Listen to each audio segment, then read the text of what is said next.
আমরা অযোধ্যা পাহাড়ে এসেছি।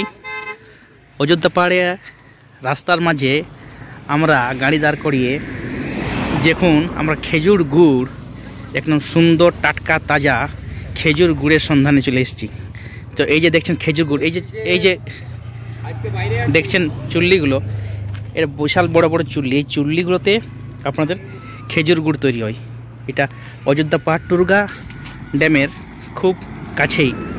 আর এখানে দাদারা সব বাইরে থেকে এসছে, বাঁকুড়া থেকে এসছে, মুর্শিদাবাদ বাঁকুড়া থেকে সময় এসছে। এখানে খেজুর পাতার সমস্ত টেন্ট খেজুর পাতা দিয়ে খুব সুন্দর বাড়ি তৈরি করেছে।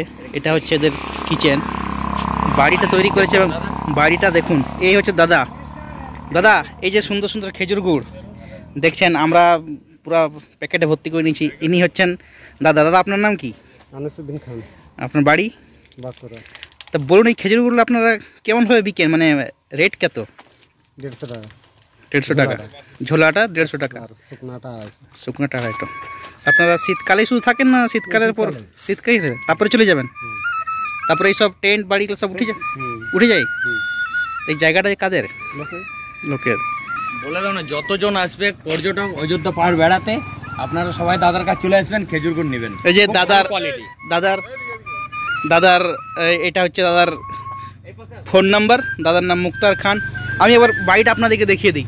এই যে দেখুন কি সুন্দর বাড়ি তৈরি করেছে খেজুর পাতা দিয়ে, এবং এখানে সমস্ত খেজুরের সমস্ত গুড় টিন সব কিছু রাখা আছে। এখান থেকেই ভাবতে পারছেন যে কত দূর থেকে এসে কত দূরে তারা ব্যবসা তৈরি করছে। আজ শুরু হয়েছে আমাদের এখানের পুরুলিয়ার মানভূম লোকসংস্কৃতি লোকগীতি, আমাদের আড়বাসী